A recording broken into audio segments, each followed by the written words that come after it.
Om Shri Ganeshaya Namaha. Shri Sadgurubhyo Namaha. Om Vakratunda Mahakaya Surya Koti Samaprabha Nirvignam Kurume Deva Sarvakareshi Sarvadam Ganganapate Namaha. Om Namo Narayanaya. Om Namo Bhagavate Vasudevaya. Om Namah Shivaya. Om Durge Durge Rakshini Tata Swaha. Om Shri Hanumate Namaha. Welcome to Nitya Satsang. Today is the 27th of April 2025. We are continuing, by the grace of Bhagwan Shankar, all of the interesting points, many of the interesting points in Vivek Chudamani in Advait Vedanta. We're continuing to examine the basic tenets of Advait Vedanta, the basic concepts of Advait Vedanta, and how they are actually applied. I'd like to offer my prostrations to all the great sages and to Paramatma residing in the heart of every single being. Now, one of the techniques for dhyan, for meditation in Advait Vedanta, is called the Neti technique. Not this, not this, not this. Well, what is this technique? So, it is a technique of separating that which is unreal from that which is real. So, for example, if I'm sitting in my meditation spot, I do my bhajan bhakti like we do every day in the morning, mantras, etc., to stabilize the mind, to have some connection with our Ishta Devata and Guru. And on that basis, then, we continue to separate the separation between that which is unreal, that which is real. This is called Nitya Anitya Viveka. It is the Satyam versus Asatya. So, for example, if I'm sitting in my meditation chair and I want to realize myself, the Atman, and I want to realize Brahman, the oneness of the two, I have to separate from my mind everything that is not real. Okay, so to separate that which is unreal from that which is real, that is Viveka. So, for example, just the name that we have, the name Sachin. This is a name to the body. I understand that, acknowledge that. That is a name for identification. But is it real? Is there reality to it? There is only a certain psychological reality to it, that's all. But anyway, there is a relative reality to the name. But then the name is not really who I am. The name is just it's an identifier. So Neti means that not this. That the name Sachin, that is not, let's separate that out, sift it out. You see, then all of the other adjuncts to the individual. So many adjuncts are there. We have mother, father, brother, this, that, so many things. These things are there, but they're not there. They're there, but they're not actually the Atman. They're just connections with the body. Dehana Sambandha, in Gujarati we would say. They're the connections with the body. Fine, leave them where they are. We want that connection to be well. But that's not who I am. What I am is not these connections or this body or anything on the outside. I am consciousness, pure consciousness. So that I am pure consciousness, that is called Chit, C-I-T, and is separate from the limiting adjuncts. These are called the Upadhis. The word Upadhi is there in Marathi and Gujarati language, both, Hindi language also. But here the word Upadhi means adjuncts, limited adjuncts, body, senses, mind, etc. The Antakarana. So Jivatma or consciousness is identified with those adjuncts, with those upadhis, and it is identified in believing that is me. So the act of mananam, reflection on Vedanta, states that limitations like suffering and finitude belong to the upadhis, not to the Atman itself. Suffering in life, limitations in life, These are experiences at the level of the body. Not the Atma Tattva. The Brahma Tattva, the Atma Tattva is the actual Tattva that we are. When it is untouched, it is untouched by everything that is going on. So this subtle discrimination, meaning between the real and the unreal, this sense of separation, demonstrates the possibility of identity at the essential level despite empirical differences. Identity meaning the identity of Brahman and Jivatma are one. So as we are functioning in the Jagrata Avastha, hour to hour, we are moving through the Jagrata Avastha. The activity of the Jagrata Avastha continues through the body, mind, senses, antakarana, etc. We should be healthy body, healthy mind, brain, all those things. With the connection in bhakti and the manan chintan in jnana. So the Vedantic ideas are reflected, manana, nididhasana, and along with that, bhakti is done. There is a connection with the higher reality. So that type of absorption in bhakti and jnana allows for an individual to eventually not be stuck inside the upadhi of the body, mind, senses. The body, mind, senses remain. But one gets freed from that. The freedom internally happens. And that is where, when all the different sadhana we do, mantra sadhana, stotras, bhajans, everything we do, going to temples, having mandir in the home, etc. All of these sadhanas are done so that we can awaken out of those upadhis and reach the Divya Tattva. Now, in this path, Bhagavan can appear to the devotee in many different ways. Yes, that is absolutely correct. God does appear in different ways at different times. It can happen. And it happens when the connection is more enhanced. And then as time goes on, the world and its activity remain as it is. It is within the three gunas of Maya. It is going to remain just like that. Maybe some change here and there, that's all. But the Rishi is awakened out of that experience. That unchanging substratum, that is the Atman, is what is realized. That is Shiva. That is consciousness. That is the actual Tattva. So that realization is in the depth of one's meditation. It opens up that I am the pure consciousness. Not stuck inside waking, dream or deep sleep states. Not getting stuck inside the three gunas of Maya. Not getting pulled in different directions in the world. Even though we're performing activity in the world which we have to perform. There's no question. We have to perform all kinds of activity. But that activity is performed in a way where consciousness does not diminish. Consciousness or the realization of consciousness does not diminish. Now these are very interesting points, because just like in Swapna Avastha, just like in dreams come and go. When we wake up from the dream, it's no longer there. So similarly, the concept of Jagat Mithya, the waking state, is also like that. Now see, within a dream, a complex interactive world with seemingly independent objects and subjects appears vividly to the dreamer. It seems like there's so many different objects in the dream, so many different things that show up, and then the dreamer, the one who is dreaming, the subject and object is there in the dream.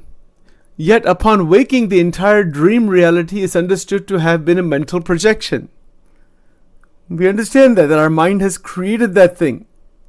Somehow it has created that mental world, that dream world. It's a projection. And it is sustained by the dreamer's consciousness alone. The consciousness inside the dreamer's consciousness sustains that Swapnavastha. And ultimately, it is unreal, it is mithya compared to the waking state. So the waking avastha is much more real than the Jagrat avastha, than the Swapna avastha. So this is an analogy. This analogy powerfully demonstrates how a seemingly external, diverse reality can arise from and be resolved back into a single consciousness without affecting its core nature, making the concept of the waking world also being mithya relative to the Brahman, Brahman conceivable. In simple language, that means that just as when we wake up from nighttime, we realize that the dream state is just something our mind has created. Similarly, when we wake up in the Jagrat avastha, in Jagrat avastha mein Jagruti aa jati hai. When we wake up out of the Jagrat avastha, that is also like that the subject and the object are also created out of the power of Maya. That is getting awakened in the waking state. It's like, if you're sleeping at nighttime and we're dreaming at nighttime, we can awaken, we can be aware that it's a dream. It's called lucid dreaming. And we can even wake up from there. We have our Shakti inside that can awaken. And this goes back to the point of Shakti. That without Shakti, no avastha is possible. No experience is possible. जीवन में जो अनुभव होते हैं वो सब शक्ति से ही होते हैं. Without Shakti, there's no experience of any kind. Impossible. There's no Jagrat avastha, Swapna avastha. There's no body, there's no mind, there's no upadhis, there's nothing. So Shakti is power. It is divine power that allows us to experience Maya, experience the avasthas. The point here in Vivek Chudamani, in Advait Vedanta, is that we can awaken fully in the Jagrat avastha and not be stuck inside illusion or delusion. And that awakening is one of the ways of doing that is the neti sadhana. That is one of the ways that this awakening happens, by separating out what is unreal from what is real. Bhagwan ki murti satya hai. From a more bhakti upasana point of view, we can say Brahman and Parabrahman. Let's just say they're the same for the time being. Ki Bhagwan Krishna ki jo murti hai, wo satya hai. Keep that in the mind. When we go to the temples or at home or in any place, recognize the presence of God. That is real. So that is easier for us to understand than abstract Brahman. We can say, Bhagwan ki murti mere ishta wo satya hai. That's fine. And I think we should begin there. When we begin there and stay with that, then everything else, the names and forms of the sansar, they are asatya. They are anitya. They are coming and going. They are part of the Jagrat avastha and the Swapna avastha. They are part of the Virat Purusha's dream state and waking state and all. They are not the Param Satya. They are not Paramarthika Satyam. They are not the ultimate reality. The ultimate reality is Bhagavan, is Paramatma. So when we are having through Shraddha the faith that Bhagavan exists and God is real, and the body and the senses and the mind and everything else is given by Paramatma to realize that same Paramatma, then the upadhi, meaning the adjuncts, do not hold their binding power anymore. It's not bound. The eyes are not bound to the Vishayas anymore. Eyes are seeing the Vishayas, they're not bound there. बंधन नहीं रहता, जीवन में निर्बंध स्थिति प्राप्त हो जाती है. कितनी अमेजिंग बात है ये. You see, so the mukta meaning a person who is awakened out of the bondages of the upadhis. And the example of the waking out of the dream state into the waking state, where the dream state was seen as just a projection of mind only. Except when God comes in there, that's the exception. Otherwise, it's a projection of mind. For the most part, maybe some other experiences might happen too. But similarly, we can awaken out of the bondages of the waking state when there is the purification of the antakarana and the absorption of the antakarana into the laksha, into the goal, that is Bhagwan Paramatma. कि मेरा जीवन में लक्ष्य क्या है? काम क्रोध लोभ ये लक्ष्य है? ईर्ष्या दोष क्लेश द्वेष ये सब लक्ष्य है? कि देहाभिमान, जस्ट इंक्रीज ईगो, वो लक्ष्य है? लोगों के साथ कंपटीशन में रहना, वो लक्ष्य है? क्या लक्ष्य क्या है जीवन का? जीवन का लक्ष्य है भगवान, ध्येयो नारायणो हरिः, परमात्मा, हमारे जो इष्ट है, जो भी इष्ट है, भगवान तो एक ही है। वो लक्ष्य रखना चाहिए कि मेरा लक्ष्य वो है, that is my goal. These other things that are going on in the world, they are also limited goals to some extent, but they are intermediate to realize the ultimate goal. Why does a person get a job and have a family and they have ghar, sansar, parivar? Why is that? So you can experience the material world, go through it and go beyond it into the lakshya, that is Paramatma. Bhagvat Dham. भगवान का जो धाम है वो लक्ष्य है. भगवान के धाम में जो मूर्ति है परमात्मा की, वो लक्ष्य है. The laksha in life is not to get more and more bound inside the panch vishayas, inside the entanglements of the body and entanglements of the relationships. No, we don't want to be bound. We can have love only. All family members, love. All people in the world, love for them. All objects in the world, equanimity, samatva, saman bhav. तुल्य निंदा स्तुतिर्बंदी. कोई निंदा करे, कोई स्तुति करे. Samatva. ये बोलने is easy for me to say, but to actually be in that is what our goal is. You know, to see all the objects as part of the earth. Samaloshtasma kanchanaha. Gita ji ka siddhant hai. One of the most important points of the Bhagavad Gita is the equanimity among all of the dvandas, the pairs of opposites. And this is how the sadhaka reaches a state of siddha. Siddha meaning one who is no longer stuck inside the limitations of the mind. That is called siddha. And that same siddha becomes a rishi. Rishi is a seer of the reality. Rishi means seer. S-E-E-R. Seer. जिसको दृष्टि है. Who can see the truth. तत्वदर्शी. भगवद गीता में इनको तत्वदर्शी भी लिखा है.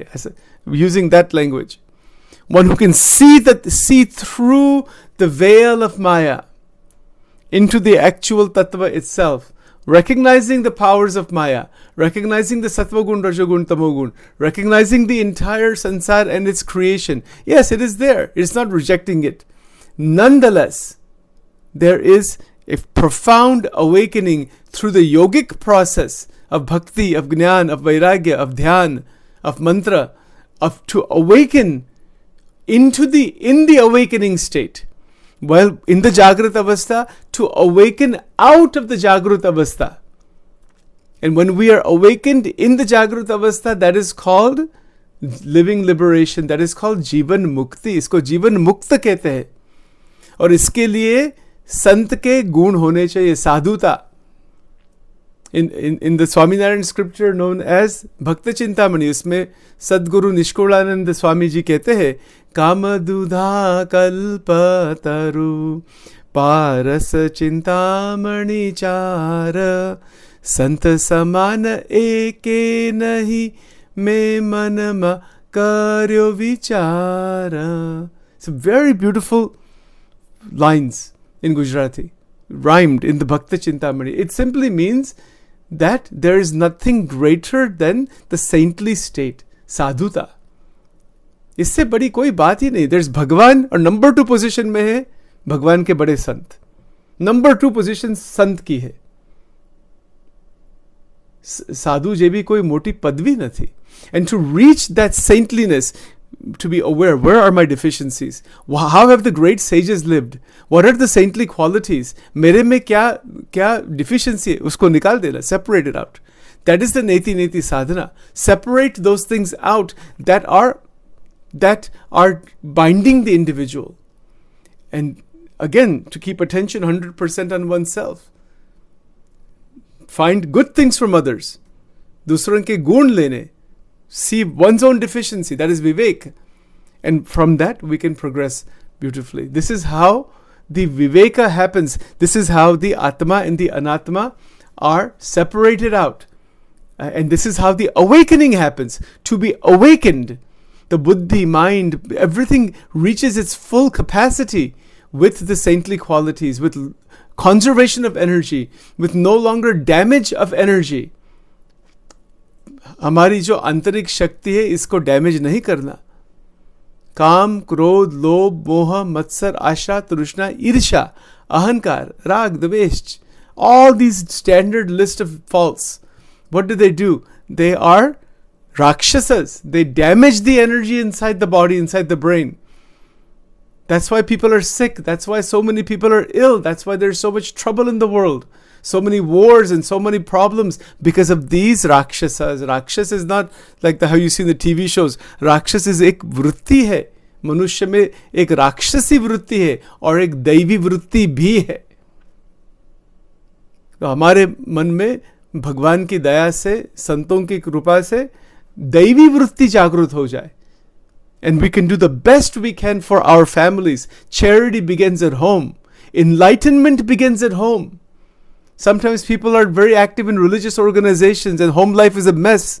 ये नहीं चलेगा. Fix the home life. Charity begins at home. Enlightenment begins at home. Bhakti begins at home. Most of our sadhana is done at home. And when we realize this, then every single day we are able to live in the world relatively as needed. We recognize the way it is, keeping our attention on higher consciousness, and at the same time with love, care, affection, and non-entanglement to live with the people of the world. इसको कहते हैं ज्ञान, वैराग्य और भक्ति का combination. It's a beautiful combination.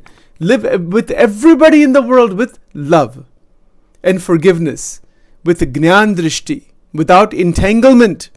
That is Vairagya. सबके साथ रहना, किसी के साथ बंधन नहीं रखना. भगवान दरेक में है. Everybody, God is there. See that Paramatma. Don't get attached to the body of the individual. The bodies come and go. That is Vairagya. शरीर तो आते जाते, कितने शरीर आते जाते, कौन किसी का है. शरीर is necessary as a sadhana. In Vyavaharika Satyam, yes, that layer of reality is there. But the interaction is with love without entanglement. When we have entanglement, that is not love, that is ahankar, that is getting stuck somewhere. And that is a problem, right? So remember just one final thing. A spider spins a web. The spider doesn't get caught in the web. Similarly, in our lives, we spin so many webs around us, so many circles around us. But the key here, but what Vedanta is teaching us, is not to be stuck in the web that we ourselves have spun. Who has spun the web around us, the web of relationships? We have. Nobody else has. We have spun it. But we should have enough intelligence like a spider not to be stuck inside that web. The spider doesn't get stuck inside that web. Everybody, all other insects and everything else does, but it does not. It's a simple analogy. इसको कहते हैं माया जाल. माया जाल, we are the ones who create it. And then we get trapped in it and we suffer. Realize how to come out of it, navigate out of it and awaken. That is called the Jagruti in Jagrat Avastha. Jagrat Avastha में जागृति आ जाती है. ऐसी अलौकिक अद्भुत स्थिति है. प्राप्त हो सकती है. It will definitely happen as we continue on this journey further. And then what is left in life? Just one final point. Only Ananda. Nothing else is left. Only Ananda. Vasanas are gone. Vasana, in Gujarati we say Vasana ni khechtan, mati જાય છે. Vasanaનું બધું બળ નીકળી જાય છે. It goes away completely. See, Vachanamrut Garada Pratham 11. So many, those Swaminarayan recordings are there. They're more advanced than even all this stuff we're talking about. But that's the point here. The truth is only one, but that is based on Vachanamrut at all. My point is simply that all of the energetic damage stops. Complete conservation of energy. When energy is 100% available, then and it is used in bhakti as seva with Jnana and Vairagya, there is never damage to energy.